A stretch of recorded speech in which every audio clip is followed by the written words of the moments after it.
opponent, okay, Aintrazi, he is running Turboland. Now, Turboland is a list that is so rarely seen. If you are old school, and you're talking extended old school, you might remember this Zvi Mauschewitz creation. Basically what Turboland does is it lays Horn of Greed into play. Horn of Greed is an artifact for 3 mana that anytime any player puts a land into play, they can draw a card.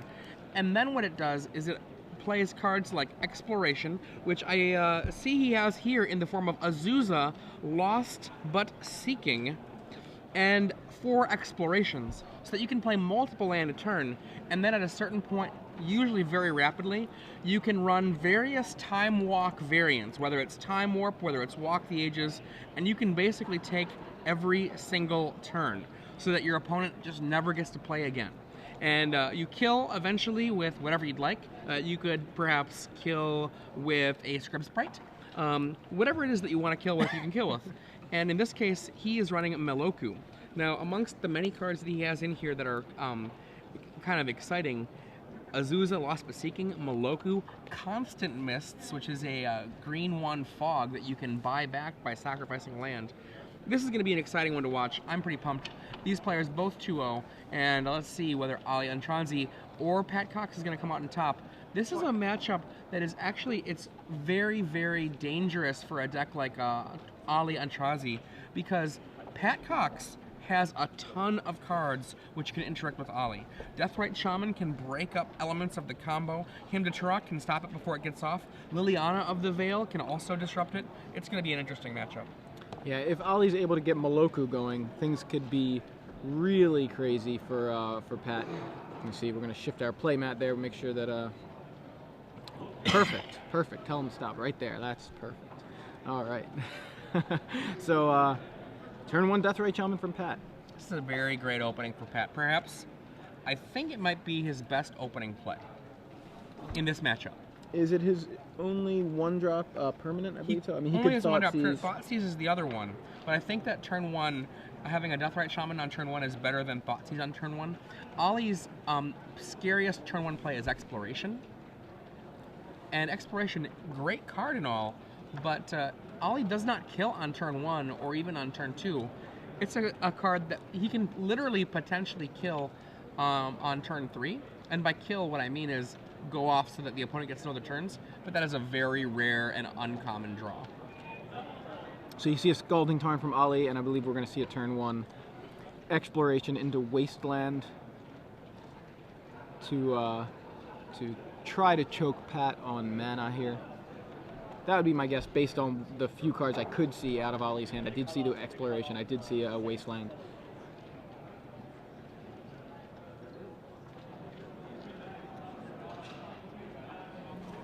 And there you see the Exploration, and that was 1 land turn, Wasteland, and passes the turn. And Pat says, wait, is that how that works? Okay, guess that's how that works. Exploration, a card that I had a good time with when it was in Standard. It's a good one. I played Enchantress in Standard for a while. A very fun deck. It's also a Legacy deck. Evolved quite a bit since then. Deathrite in for 1, Forest from Pat, and Deathrite not in for 1, Deathrite removing a land, presumably to add mana. Yep, got rid of a Wasteland from Aintrazi. Very important because Ali does run Crucible of Worlds.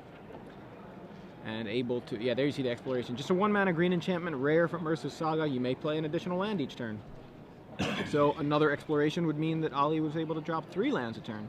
Now, what that card is there, I believe, is Oboro, yes. Palace of the Clouds, or in the Clouds. Taps for a blue mana, or you can spend a mana to return it to your hand. Yes.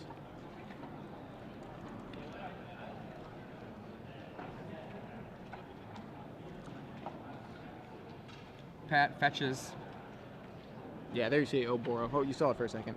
It's basically a legendary island, and yeah, you can pay 1 colorless to return it to your hand.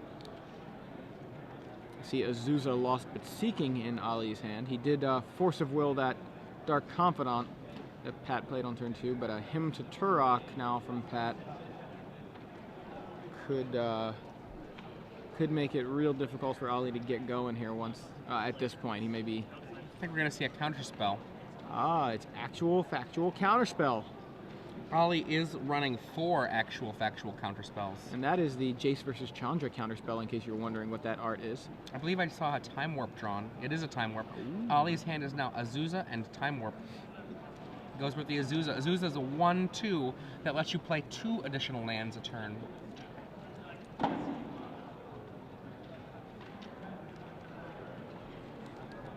Pat land. He has access to up to 3 mana this turn because of Deathrite Shaman. So here you see Azusa lost but seeking. She's a 1/2 for 3, and you can play 2 additional lands on each of your turns. So Ollie able to actually drop 4 lands a turn as of right now. The problem, with that plan is he actually needs the 4 lands in his hand first. But I imagine he's got ways to make that happen. Ouch. Whew. The Bloodbraid. Bloodbraid into Liliana. Liliana almost certainly. Well, they could actually go for the discard first if Ollie has no cards in hand. Okay, he goes for the Edict. Yep. So gets rid of Azusa. Bloodbraid Elf swings in for 3, and Ollie untaps here. We know he has Time Warp. What does he top deck? A land. Attack. Kill the Mishra's. With Mishra's Factory, kills Liliana. Lays a land. Plays that Scalding Tarn there. Very interesting build. Ollie, for those of you who have ever followed the kinds of lists that Ollie plays, Turboland is one of the staples in his repertoire. There you see a Wasteland on the Mistress Factory from Pat Cox. And an attack with the Bloodbraid Elf. Ollie just sitting here now. Didn't see what he drew, did you? No, he did. He looked at it and then he did not reveal it to the camera. We see another card removed by the Deathrite Shaman, cutting that clock short, getting cards out of Ollie's deck. This actually does matter because one of the things that will happen with Ollie is that he will end up essentially being able to play cards out of his graveyard. In this case, it looks like he only has Crucible to make that work. So Thoughtseize from Pat sees Time Warp and Upheaval. And even Pat wants to read Upheaval. How does that work again? I imagine that he isn't completely unfamiliar with the card, but that was a standard staple back in 2002. There's an Upheaval. Psychotog decks. You can see it's a 6-mana sorcery. Return all permanents to their owner's hands. What was crazy about that was its interaction with Psychotog. Pat Cox now in a commanding position. Ollie needs a lot to go his way in order to be able to come back into this game. Now, a lot being Horn of Greed plus good spells. He's only got a very short window here where he can possibly win. Yeah, you see Pat took the Time Warp with the Thoughtseize and now removes it with the Deathrite Shaman to do a little bit more damage. So Ollie is left with Upheaval and I believe one more card? No, or is it just the Upheaval? He goes for a block, trying to stem the bleeding here. So Mistress Factory in front of the Bloodbraid Elf and a Tarmogoyf from Pat Cox. I think I just saw a Horn of Greed, but I could be wrong. It's going to be too little too late if it is a Horn of Greed. Well, he is able to do some tricks with the Oboro to draw some cards. But no, he doesn't have the mana. He's got. If it's a Horn of Greed. Right. Yeah, there is a Horn of Greed. He has to have the mana to bring it back to his hand and then play it. Right. And then he's tapped out and then he's dead. Maybe one more turn if he had that Horn of Greed earlier, he may have had that in play and been able to maybe do something. But still, that was going to be a tall order. Constrained by mana. Yeah, in his Turboland deck of all things. Okay, to the sideboard. Now, we did not get to see Ollie's deck work, and this is partly because Pat's deck tore all of the little pieces apart. Yes, he did. Looking at the sideboard for Ollie, I don't know that there's anything like Windmill Slam, Bring It In. There's a couple that are reasonable. He's got Thrun, which isn't necessarily bad, but it's just a guy. It's more for counterspell decks. He's got some Zern Orbs to maybe gain some life, but Jund is kind of a well-rounded deck. It's not all in on aggro, so it's not like Zern Orb is as effective against that kind of thing. He's got Force of Will, which I don't even know that I'd want to. I might board out my 2 Force of Wills because it's to free him to Torok to them. Yeah, the card I like in this sideboard is 3 Ground Seal, which he can use to protect his graveyard from Deathrite Shaman. and in fact, just essentially just be a thorn in Pat's side. There's not very much likelihood that Pat has the kind of Maelstrom Pulse-like cards. John usually doesn't actually have that kind of card anymore in Legacy, and Pat Cox is no different. He does not have that kind of card. What he does have, though, more Duresses, Hymn to Turok, Nile Spellbomb, Life from the Loam to essentially do more grinding, and he's just basically got a ton more disruption. This is perhaps, if I think about all of the decks of Legacy, this might be Ollie's nightmare. If you're just joining us, you're just in time to catch Game 2 of Round 3 of the StarCityGames.com Legacy Open Series live from Washington, D.C. I am in the booth with Adrian Sullivan, and I am Joey Pasco. Probably should have said that first. And Jonathan Choi is trying to distract me off camera, so I will ignore him. Watching these two guys sideboard. Round 3 of 9, so it's quite a long ways to go for both of these guys. I believe they're both 2-0. I'm sure Ollie is, so I assume Pat is at this point, also 2-0. Ollie mentioned winning with Upheaval earlier in an earlier round. That game he was losing with Upheaval in his hand, I think. So Jund is kind of a deck that it has been showing up lately in Legacy more and more. I feel like we didn't really see it last week in Indy, but it's become kind of a force in the metagame where it's more and more common to see it. I'd say over the past, 6 months maybe? Maybe even a little bit less, but at least last 5-6 months. I think a part of it is Deathrite Shaman has shown itself to be so valuable that if you just stitch together Deathrite Shaman with some good cards, you've got a deck. Yeah, that's true. And I think Deathrite Shaman, you also get Abrupt Decay.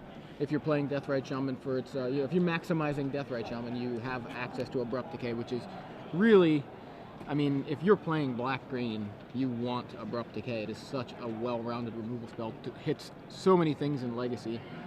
So, just the ideal removal, uncounterable. And so you've got Deathrite Shaman, you've got Abrupt Decay. Now that basically you're like, well, do I want to play another color? Some people go towards the red, they get the Bloodbraid Elves, they get Lightning Bolts. And some people go towards the blue and they have cards, Jace and Delver, Force of Will, Spell Pierce, cards like that. But essentially the black-green elements overlap quite a bit there. The Tarmogoyfs, the Dark Confidants. You get access to Snapcaster if you go the blue way. So, and some people have described Snapcaster as a Bloodbraid Elf.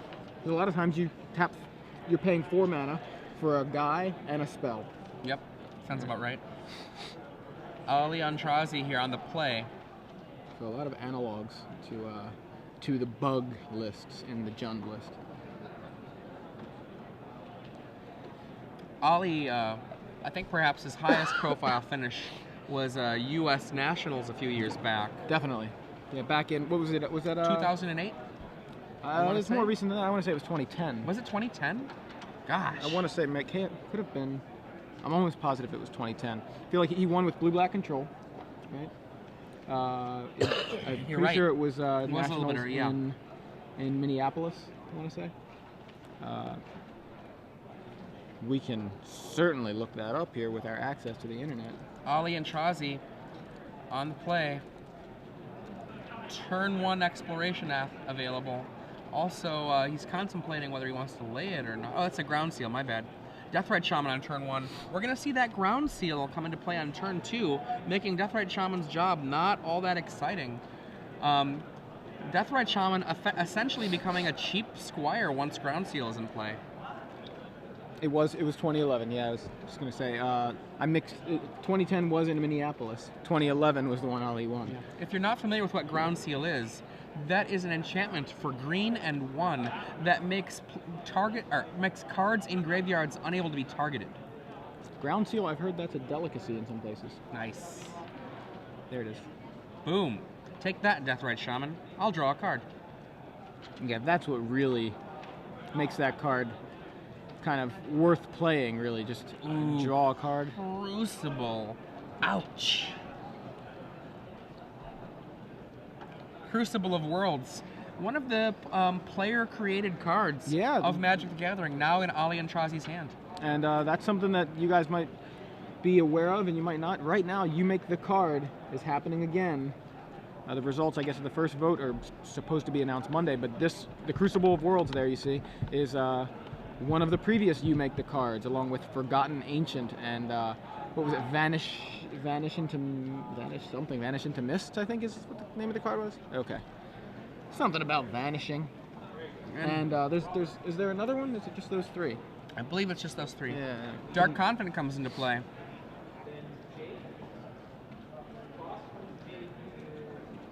Ali with a Wasteland, I believe. Pat wisely playing only basics when he has an option. And there you see the Crucible. And Vanish into Memory? Okay. So I thought it sounded strange. Dark Confidant says Pyroblast. Pat Cox takes one.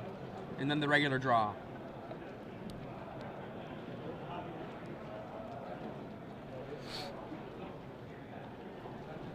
Dark Confidant, not player designed as in by a group, but single player designed. It's an invitational card that represents Bob Maher for winning the Magic Invitational a few years back, many years back at this point.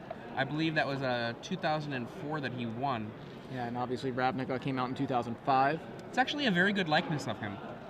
I agree. Ron Spears, the artist on that.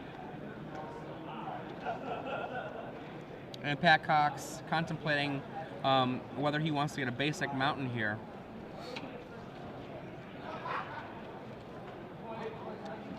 The reason to do it, to protect himself from Wasteland. The reason not to do it, with Deathrite Shaman turned off, his mana could be a little bit more precarious. Just on the attack with both Dark Confidant and Deathrite Shaman. We see a Tarmogoyf here, maybe another Bob? Tarmogoyf it is. If you look at Pat Cox's side of the board, those are three impressive cards. And again, those are the cards that overlap with a lot of these bug lists. So really the only difference being kind of the access to something like Lightning Bolt, or do you want access to something like Counterspell? Land from the graveyard with Crucible of Worlds. I think Ali's hand is 3 Counterspells. Unfortunately for him, Pat Cox has a Pyroblast. Also, unfortunately for him, Pat Cox's threats are all already on the table. And there you see a Bloodstained Mire from Pat. Goes to the yard, gonna fetch up likely another swamp or mountain, but not unless. Oh no, I guess he doesn't have access. Maybe let me take a look at his lands. Oh, you have his list over Pat there. Cox only has those three basics. Okay, so yeah, no option for him to go for any further basics. That happens a lot in Legacy, where decks run so few or sometimes 0 basic lands, and they're in a position where they'd like just a basic land to protect from Wasteland. They don't have that option. Him to Turok from Pat Cox. Him, I win. The old saying. Ollie's like, go for it. Let's see what happens. Yeah. It looks like 6 cards or 5? Looks like 6. And there you see Him to Turok. That has several different art. Land. With Crucible in play, that basically did nothing. Yeah, that actually was a great hymn for Ali, as far as great hymns can go, you know, when you're the target. But there you see the Howling Wolf version of Him to Turok. There are several other versions of that art. There's one, and I think that's my favorite one. There's also that one, and there's one other one as well that I can think of. Yeah, there's that one. So, Fallen Empires. Hey, why don't we print the same cards with multiple versions of the art? That didn't go over very well. It made things pretty confusing, I think, for people. What card is that? Oh, I know that card. I have that card, but I've never seen this art. I guess that happens with promo cards now, but it's just a lot less often. Also, it makes the promos seem a lot more special. So Ali with a fetch, and yeah, triple Counterspell and Cryptic Command. I mean, the Cryptic Command is going to be a big deal. He's now in the position where he at least, what's going to happen here? He's playing Cryptic Command. He's going to bounce Bob and probably draw a card. We know Pat has that Pyroblast, isn't that right? Yes. Does Ali know he has it? Yes, he has seen it. It was revealed off of Bob, right? Yeah. It works. Ooh, what was that? What was that? Horn of Greed. Thank you, Ollie. And now you might get a chance to see what this deck can do. I hope so. I'd like to see 3 games out of these 2 guys. No exploration effects in play at the moment, so not going to be quite the engine it could be. But you see a Horn of Greed. Get things going. So what does that do? Okay. Well, every time a land comes into play for either player, that player gets to draw a card. There you go. It's plays a land, so it's not comes into play. Right. It's plays a land. So Ollie gets to draw a card now. Right, and that's relevant because some things just put lands into play without actually playing them. He is responding to the triggered draw by fetching. This makes it a little bit less likely that he will draw another land that he does not need. Only getting 1 extra draw from this Horn of Greed right now. Also keep in mind, fetch lands won't trigger the Horn of Greed. Like they trigger when they're Yep. played, but Yep. when they search and find a land, it is put into play, so that is not going to trigger the Horn of Greed. Is that a ground seal again? It was. Yeah. Well, that'll draw him a card if he wants to play it. But And now Ollie, low life. He's got sorcery and land in graveyards, I believe. Oh, and instant, so it's a 3/4 Tarmogoyf. yeah, it's not looking great for Ali, despite the fact that he has the Horn of Greed on the table now. Just not able to really interact too much with Pat. I mean, we saw a Cryptic Command, but beyond that, he's not able to really put up any sort of wall or disruption for what Pat is doing. Pat knocks him down to 4. Post-combat Dark Confidant? Yes. There it is. Counter And, spell. yeah. Ali has Counterspell. We know Pat has that Blast. But Pat he lets it resolve. Is it going to be bolt for the end here? Saving that time warp or that pyroblast for the time warp? yeah, I'm wondering if he's worried about something bigger than just a Counterspell. And a Mistress Factory. Drawn. That's a good one. Certainly is. He'll at least get to draw a card. He'll get to block a guy, but he needs more than that, I think. It's Also another another Mistress Factory. Now he needs the exploration effect.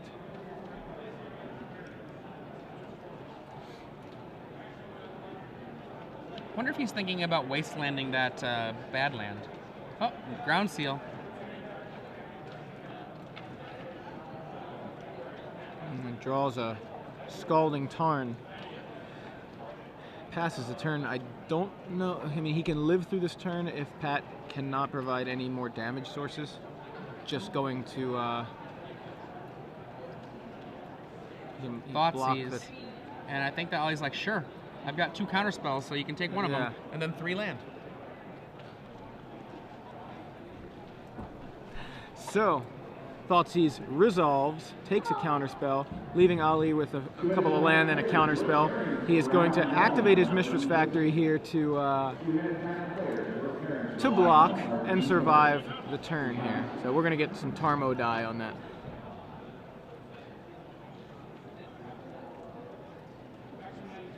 Activates the Mistress Factory. Going to get in front of the Tarmogoyf, and Deathrite Shaman's going to connect. Pat actually looks like he wanted to respond to the activation. Says, never mind, it works. Mistress Factory chumps the Tarmogoyf. And then we're going to get the counter spell there. That's Bolt, the game. Counterspell, Pyroblast, and Pat Cox takes it 2-0 over Ali Aintrazi's Turbo Land list.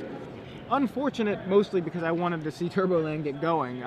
You know, not really rooting for either player. I wanted to actually see both decks, and we saw very good things out of the Jund list. I imagine we'll see that more today. It's not out of the question that Pat Cox makes it all the way to top 8. He's a good player with a good deck, so I think there's a good chance there for him. Ali, on the other hand, is a good player with a weird deck. So it might even be good. It could be good, but we don't know because we haven't gotten to get a good look at it. He was 2-0 going into this round, so that's something. I mean, I think that last turn he could have played a little differently. If he wastelands the bad land and does not do the ground seal yet, then he would not have died in that position. He would have gone to 3, and Pat would have been able. Pat had already shown he did not have an extra land at that point, so unless he top decked it, then Pat would either be able to Pyroblast or Bolt, but couldn't do both.